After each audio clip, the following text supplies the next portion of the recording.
want to take a moment to thank someone who directed the other music video, I Bet You Think About Me, my beautiful, brilliant friend, my director, Blake Lively. Blake Lively's world has taken a dramatic turn for the worse ever since she signed on to play Lily Bloom in It Ends With Us. What was supposed to be a high-profile, career-defining project quickly spiraled into a tangled mess of legal battles, public scandals, and broken friendships. Behind the scenes, troubling behavior from both Blake and her husband Ryan Reynolds came to light, casting a long shadow over their carefully curated public image. And that's only the beginning. A heated legal dispute between Blake and her producer and director Justin Baldoni has exploded into a full-blown nightmare. The fallout has been ugly in public, straining Blake's closest relationships, including her once unbreakable bond with Taylor Swift. Yes, the same Taylor Swift, who used to call Blake her best friend and trusted her so much that she made Blake's daughter her godchild. But today, that friendship is hanging by a thread, if it exists at all. Reports claim Blake tried to blackmail Taylor into publicly defending her during the escalating controversy with Justin. Even more shocking, Blake allegedly name-dropped Taylor repeatedly to manipulate people and gain leverage. It's no surprise insiders say the trust between them is shattered, and Taylor is keeping a cautious distance.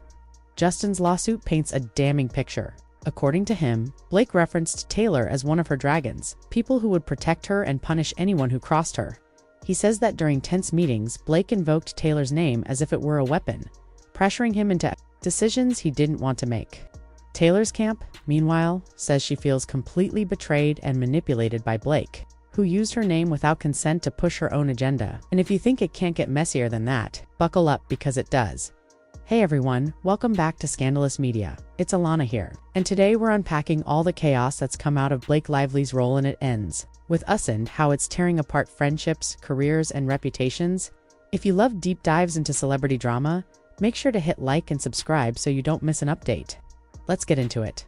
Taylor Swift and Blake Lively's friendship used to be something out of a fairy tale. After first meeting in 2015, they became incredibly close, supporting each other at major events, collaborating creatively, and sharing countless private moments. Taylor featured Blake and Ryan's daughter's voice in her song Gorgeous in 2017 and even name-dropped Blake's kids in her folklore album. The two families did everything together, from trick-or-treating to Super Bowl parties, and Blake even directed Taylor's music video I Bet You Think About Me, earning a CMA nomination. Their bond was the kind most people dream about till everything fell apart. So what happened? When Blake accepted the role of Lily Bloom, she reportedly tried to take complete creative control of the film. Despite the fact that Justin Baldoni's team had spent years developing the project and owned the rights, Blake pushed to rewrite scenes, demanded major changes, and alienated members of the production. She accused Justin of serious misconduct, including manipulation and inappropriate behavior, which temporarily won her some sympathy. But then Justin hit back with a lawsuit and the receipts. His legal filing included damning evidence that Blake's team had selectively edited emails, cut messages out of context, and twisted events to make her look like a victim. Worse yet, it revealed that Blake had used her A-list connections, namely Ryan Reynolds and Taylor Swift, as intimidation tactics to get what she wanted. In one message, Blake called them her dragons and implied they would make life miserable for anyone who stood in her way. Justin detailed how Blake invited him to her New York penthouse for a meeting only for Ryan Reynolds to show up and praise Blake's version of the script. And before he could leave, Taylor herself arrived and, according to Justin, backed Blake's ideas. Justin said he felt cornered by two of the world's biggest celebrities who were subtly pressuring him to give Blake what she wanted. While Taylor's team would later insist her appearance was purely coincidental, the damage was already done. According to sources close to Taylor, she had no idea what she was walking into. She thought she was dropping by Blake's apartment, not attending a crucial production meeting.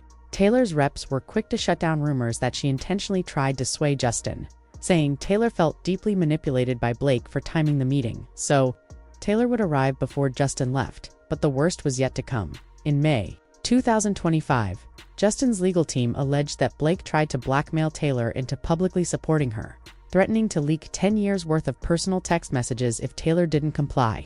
Blake's camp allegedly demanded Taylor delete those messages, eyeing the possibility of witness tampering. The details were so scandalous that Taylor's father, Scott Swift, reportedly stepped in to protect his daughter. Scott is no stranger to the business of managing powerful figures. As a seasoned financial advisor and the man who played a pivotal role in launching Taylor's career, He knew exactly what was at stake.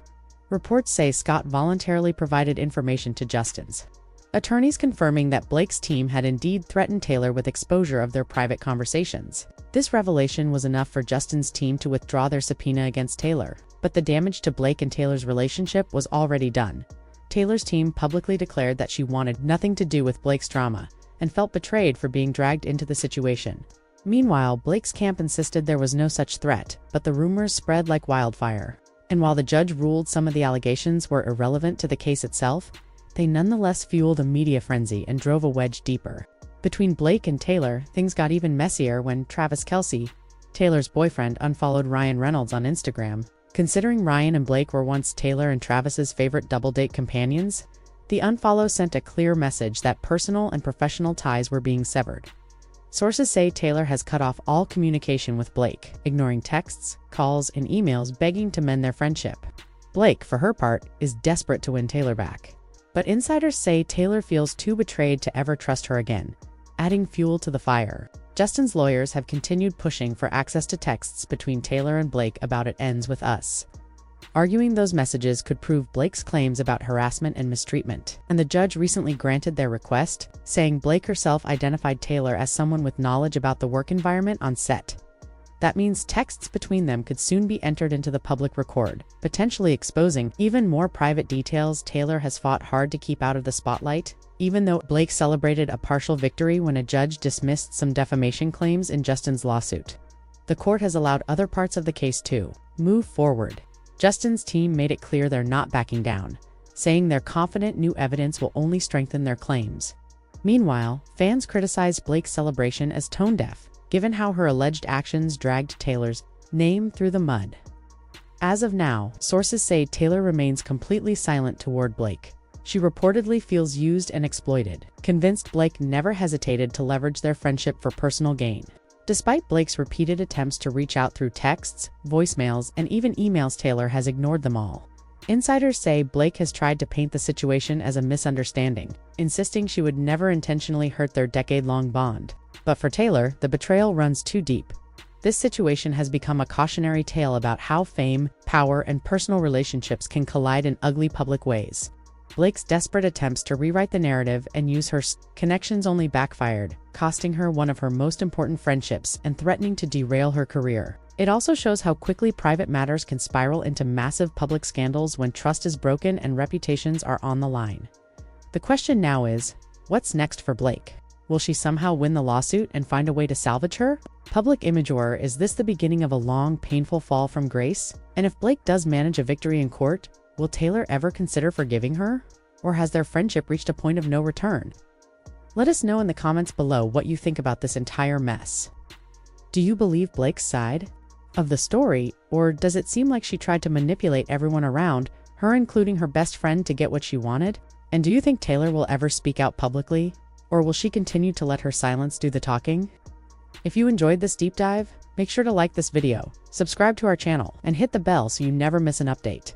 We'll keep you posted on all the twists and turns in this story, and believe me, there's bound to be plenty more. Thanks for watching, and as always, I'll see you next time.